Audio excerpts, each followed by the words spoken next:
Assalamualaikum warahmatullahi wabarakatuh. Masih bersama saya Asep di channel YouTube Kiana Motorspeed. Di video kali ini saya lagi melihat Satria FU yang mangkrak ya. Mangkrak. Kenapa bisa mangkrak? Jadi gini ya. Ini tuh saya bikin kompresinya padat banget. Saking padatnya ya,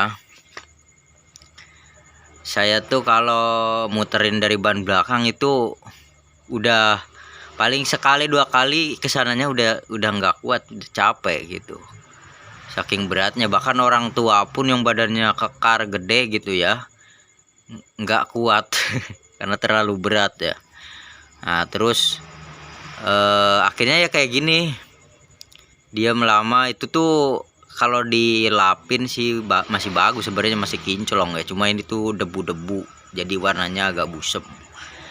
Jadi udah lama nggak tahu berapa ini ya nggak nyala-nyala lagi. Waktu itu udah pernah sih saya nyalain, cuma nggak saya videoin ya. Itu nyalainnya saya dorong, dan didorong pun karena mungkin ya motornya terlalu enteng ya, terus sayanya terlalu enteng juga beratnya. Alhasil sih ban belakangnya itu apa ya, selip terus, nyeralak gitu saking padatnya kompresi motor ini. Karena memang ini pakai pistonnya itu ukuran kurang lebihnya diameter 70 diameter pistonnya ya kurang lebih. Dan untuk stroke langkahnya itu udah dinaikin ya, dari standarnya kurang lebih 48,8 ini udah jadi kurang lebih 58. Jadi langkahnya kurang lebih 58. Jadi ketemu cc-nya kurang lebih 223 cc dengan kompresi yang sangat padat. Kompresi dinamisnya saya bikin padat ya. Di bagian noken asnya memang dibikin padat. Kenapa dibikin padat? Ya sebenarnya sih saya ngejar putaran bawahnya aja gitu, biar putaran bawahnya tenaganya gede. Karena untuk rasio gearnya ini saya tuh langsung masuk gigi 2 startnya. Jadi kurang lebih itu untuk gigi 2 nya rasionya itu kan berapa ya, aduh lupa saya juga ya. Kalau nggak salah mah berapa sih, 1425 kayaknya ya, 1425 apa berapa gitu, pokoknya saya lupa sih. Intinya berat banget untuk gigi 1. Jadi ini tuh gigi satunya nggak saya pakai, udah saya lepas. Alhasil kan langsung masuk gigi 2 tuh. Nah itu biar si tenaganya itu di gigi 2 itu ngangkat gitu. Karena kalau standarnya Satria FU kan 1 2 ya. Nah ini gigi satunya dihilangin, jadi cuma ada gigi 2 3 4. Dan ini cuma ada 4 transmisi ya, kan standarnya 6 giginya, ini jadi 4 saya robah.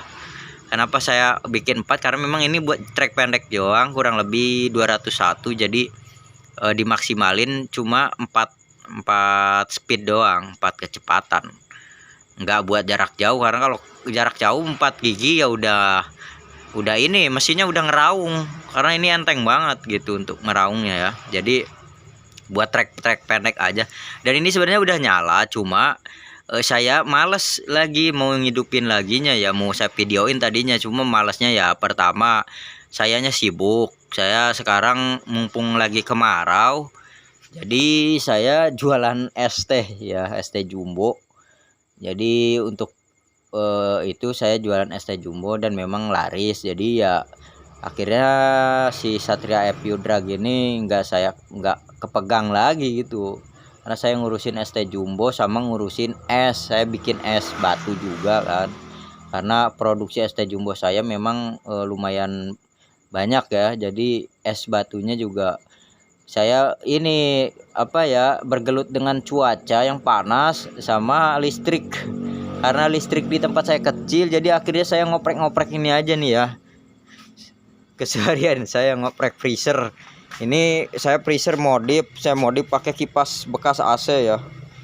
Jadi dia ngisep kondensornya biar nggak terlalu panas. Karena Ini saya bengkelnya ini pakai asbes, terus agak pendek gitu ya, jadi panas banget kalau siang. Kalau nggak dikasih kipas ini, standarnya freezer ini, saya freezer mereknya sih saya pakai LG 6 rak ya. Ini kalau nggak pakai kipas ini, nggak saya modif kipas, ini ampernya naik terus ya, terus lama-lama jadi nggak dingin si esnya. Karena apa? Karena ini di sini kalau siang, apalagi kalau lagi tertutup si ruangan bengkel ini panasnya kayak di oven ya, kayak di dalam oven. Jadi akhirnya si kondensor ini udah panas, ketekan, tambah panas lagi sama cuaca di dalam bengkel ini ya. Akhirnya ya saya modif tuh pakai kipas bekas AC. Nih, saya waktu itu beli sih ke penjualnya sih, katanya ini 2 PK, bekas AC 2 PK ya. Saya nggak tahu juga ya. Karena saya juga bukan ahli AC. Ini kipas outdoornya, outdoor AC. Ini 24 jam saya nggak mati-matiin. Jadi nyala terus. Karena kalau pakai kipas angin itu kan pasti nggak kuat ya. Kipas angin kan bukan peruntukannya buat 24 jam nonstop. Karena memang ini freezer ini sangat berguna sekali bagi saya sekarang, karena saya jualan es teh jumbo ya. Nah ini untuk freezernya ini 6 rak. Jadi saya sibuk ngurusin ini aja nih. Udah listriknya kecil, listrik PLN-nya tuh. Ini aja baru dibenerin, tapi tetap aja sih sebenarnya belum maksimal ya. Ini untuk saya cek di ampernya nih. Ini sekitar 0,75 ampere ya. Ini kalau nggak pakai kipas itu ya, itu kalau siang itu naik terus ampernya. Coba ya aja ya, kalau malam sih kayaknya nggak terlalu ngaruh gede kali. Coba saya matiin nih kipasnya ya. Ini kan kipasnya muter. Ini saya cabut nih ya untuk kipasnya. Jadi saya kesehariannya sibuk ngurusin ini aja lur. Nah ini kipasnya udah mulai berhenti ya. Tadi kan berapa tuh, 0,75 ya. Nah ini kipas berhenti nih. Jadi ini si kipas itu saya sedot gitu. Jadi saya pasang di sini, saya modif untuk menyedot si kondensor ini, hawa panas dari kondensor. Ini kan panas lur nih. Ini kalau dipegang ini lama-lama nyelenet gitu ke tangan tuh, panas. Panas banget ya. Nah ini kipasnya udah berhenti kan ya. Nah ini saya pegang nih karena nyala terus ya. Saya pegang panas gak ininya mesinnya. Kalau untuk mesinnya sih cuma hangat ya, hangat.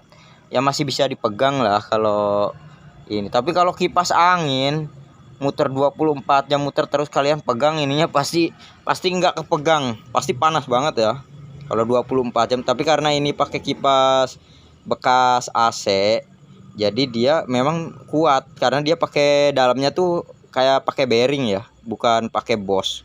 Kalau kipas angin biasa kan, kalau yang murah-murah pakai Bosch, jadi dia panas ininya, nanti mesinnya lama-lama kebakar. Kalau ini kan enggak, ini kan bekas AC tuh, ini ada ini juga kuat ya.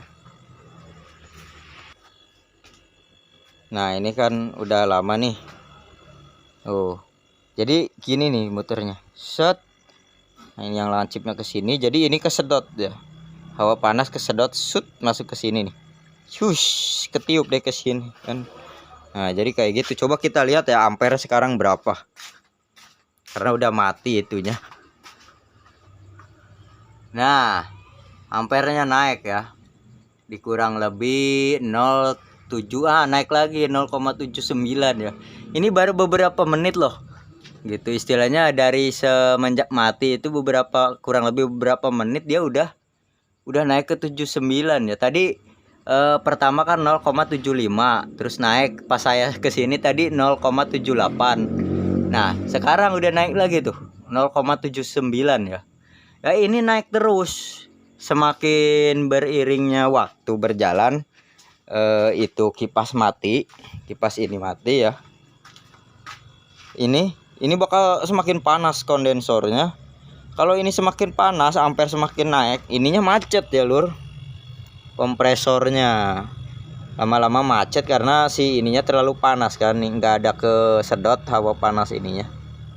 Nah, ini kan sistemnya nyedot kipas ini, bukan niup ya, karena pernah saya sistem kan niup, memang di ampernya lebih kecil ya, cuma kalau pas kalian mendapatkan mati lampu sejenak gitu, terus misalnya dari PLN mati tak hidup lagi, nah itu si kompresor kan dia nggak nyala ya, tapi dia ini arusnya masuk gede banget, bisa sekitar 2 sampai 3 ampere. Nah karena ininya niup kan dingin nih, si ini mah iya dingin, cuma ininya juga ikut dingin kan si kompresornya. Alhasil si bagian overloadnya itu dia nggak mau mutus arus, nggak mau mutus listrik ya. Alhasil listrik masuk terus, nggak putus-putus, ininya sampai panas banget sampai saya kompres pakai air itu dari siang sampai maghrib, itu nggak mau nyala lagi freezernya. Saya udah bingung ya kayak gimana, akhirnya saya coba akalin, dilangsungin listrik langsung, kan ada kabel 2 buat PTC relay sama 1 buat overload. Nah saya yang PTC relay-nya saya kasih listrik langsung, jadi tanpa PTC, jadi langsungin buat ngehentak ini ya, karena macet ini, saking panasnya macet. Karena ininya saya sistemin niup ke kondensor, tapi dia kan niup juga ke sini, jadi ini adem terus. Nah itu bahaya ya, jadi pas ada mati lampu sesaat itu bahaya banget kalau ini dikasih tiupan angin yang dingin gitu. Tapi kalau nyedot kan ini nggak terlalu dingin kompresornya, jadi sebenarnya gini ya lur, kompresor tuh jangan terlalu dingin, dia harus tetap panas kalau kompresor. Bedanya kalau kondensor ini, kalau kondensor memang harus dingin kalau bisa ya, adem gitu, biar si dalamnya freezer ini juga lebih cepat ngebekuinnya ya gitu. Nah jadi seperti itu. Alhasil saya sekarang balikin kipasnya jadi sistem nyedot hawa dari kondensor ini. Coba kita lihat lagi ya, ini udah berapa menit nih, kalian lihat aja ya. Kita lihat sekarang ampernya ada di berapa. Nah sekarang naik lagi ya di 0,80. Coba dari 0,75, nah naik lagi 0,81 ya. Ini baru berapa menit doang ini saya matiin kipasnya. Nah ini mati karena udah kelamaan nih. Ini saya nyalain lagi ya. Nah coba berapa. Nah ini agak turun lagi ya di 0,80. Tadi kan udah nyampe ke 0,81. Tapi ya tetap aja karena awalnya 0,75, ini naik ke 0,80. Ini bakal naik terus naik. Akhirnya apa? Akhirnya listriknya boros. Listrik kalian boros, makanya di sini saya modif ini saya sibuk ngoprek ini karena saya jualan es teh jumbo, butuh es yang sangat banyak ya, bisa sampai kurang lebih sehari itu misalkan dari jam 11 ya kurang lebih, atau kurang lebih di siang lah ya, sampai malam itu kadang bisa nyampe 34 biji es ini ya, es batu yang kemasannya kadang pakai kiloan, plastik 1 kiloan itu sampai 34 biji. Dan ini freezer ini nggak kuat kalau sampai 34 biji, karena yang pertama memang listriknya ini rendah ya voltasenya, jadi lama. Cuman ya ini juga panas ruangannya gitu. Mungkin kalau di ruangan rumah kalian yang udah pakai AC mah nggak perlu pakai ini ya, nggak perlu pakai kipas fan. Karena kan namanya di suhu AC kan pasti adem ya, dingin lah ya. Jadi ininya juga ikut dingin gitu. Karena di sini saya nggak pakai AC, terus ini kayak oven. Ini bengkel ini tuh kayak oven ya. Ini malam aja ini udah panas, padahal itu pintu kebuka ya. Tapi panas ini. Saya rasa tuh panas banget. Ini malam ya. Kalau siang lebih panas lagi, kayak di apa ya? Pokoknya kayak dipanggang gitu di dalam sini. Makanya freezer pun gak bakal awet kalau nggak dikasih penyedot itu ya. Ya kalau AC memang udah ada bawaannya ya, udah ada kipasnya gitu kalau AC. Jadi dia adem terus kalau AC. Kalau ini kan nggak ada, ini kan memang buat di rumah-rumah gedongan ya kali didesainnya, jadi harus yang di ruangan AC. Coba kita lihat lagi ya, tuh ampere berapa. Nah, ini udah naik ya, udah di 081. Nah, ini baru berapa menit doang udah naik terus ke 081, nanti naik terus. Naik. Cuman nah, daripada naik terus nanti panas ininya, freezernya, terus ininya lama dinginnya juga dalamnya. Jadi mau saya nyalain lagi ya kipasnya. Oke. Ini ada colokannya ya, khusus kipas tuh. Ini kayak gini aja videonya. Nah, ini saya colokin. Bismillahirrahmanirrahim. Nah, nyala ya. Nyala kipasnya. Nah, tuh adem ya. Jadi dia niup ke sini, tapi dia nyedot hawa panas kondensor. Sama ya, sebagian mungkin hawa panas dari kompresor ada yang kesedot sedikit ya. Tapi jangan terlalu dingin kalau kompresor. Memang kompresor harus bisa mungkin harus panas, tapi ya nanti juga kalau terlalu panas kan ada yang memutus dari overloadnya ya. Jadi jangan terlalu dingin, kalau kompresor harus agak panas. Nah, ini saya ditempatin di sini karena memang suhu ideal ampere ideal di bagian bawah sini ya. Udah saya cek, saya kasih kipas dari atas, tengah sampai ke bawah, ternyata yang paling mengurangi ampere, yang mengiritkan listrik itu ada di posisi ini ya, yang agak aman. Karena sebenarnya sih kalau makin ke bawah lagi kayaknya sih makin ampernya makin kecil, cuma takutnya nanti si kompresornya dingin ya. Karena kalau dingin nanti bahaya pas ada mati lampu sejenak gitu, atau pas misalkan KWH ngejepret terus nggak nunggu sekitar berapa 20 menit terus kalian colokin, nah itu bisa bikin itu panas ya kompresornya. Tapi kalau kompresornya nggak panas, dia masih mending, overloadnya bisa mutus. Tapi kalau kompresornya dingin, dia overloadnya lama untuk mutus arusnya, jadi nanti yang kebakar kompresornya gitu ya. Ya saya juga bingung sih, saya ngoprek-ngoprek ini terus ya lur. Jadi coba aduh kita cek sekarang ampernya ada di angka berapa setelah menyala. Nah, sekarang turun lagi ya lur, turun lagi jadi 0,76 ya. Nah, turun lagi ya ke 0,75. Tadi kan udah naik 0,81 ya waktu kipasnya dimatiin. Nah, ini kipasnya dinyalain lagi buat nyedot, sekarang di 0,75. Nah, jadi itulah pengaruhnya cukup besar ya ini untuk menyetabilkan suhu panas. Jadi dia stabil terus gitu panasnya. Dan ininya juga dalamnya tambah dingin ya, tambah cepet bikin es batunya. Nah, itulah saya kenapa mangkrak ini si Satria EPU Drag. Kebanyakan pekerjaan, jadi ya gak pada kepegang ini mainan-mainan saya. Ada Satria EPU Drag, ada sound system sound system rakitan juga ya, karena saya memang hobinya ngerakit gitu, kayak uji-uji coba gitu. Nah, ini kotor banget ini ya. Ini sebenarnya kalau dilap ini masih bagus warnanya. Tuh warnanya masih kinclong lah, lumayan. Ini tuh debunya banyak banget. Udah lama banget ya. Cuman ya sebenarnya sih saya tutup kayak karbu, saya tutup plastik itu, tutup tangki gitu. Jadi kenapa ini masih mangkrak ya itu tadi ya, saya sibuk ngoprek itu terus freezer. Urusannya sama suhu, suhunya panas banget kan. Cuman ya di satu sisi saya bingung ngurusin freezer karena suhunya panas, di satu sisi karena suhunya panas ST Jumbo saya laris gitu. Jadi ada plus minusnya ya. Untuk plusnya ya berarti kalau laris ST Jumbonya alhamdulillah Allah ngasih rezekinya banyak gitu. Tapi di minusnya yaitu freezer sayanya cepet panas karena suhunya panas. Karena memang ini bengkelnya juga pakai asbes, terus pendek, jadi si suhu panas sangat panas banget. Nah, jadi ini mangkrak nih. Ini saya belum coba sih ya untuk menggunakan pakai motor matic. Jadi gini, jadi nanti motor matic ada yang ngegas sama neken di belakangnya biar nggak loncat ya. Karena ini kompresinya kan padat banget, takutnya nanti karena ini ngerem si bannya kan, takutnya si motor metiknya loncat ke atas gitu.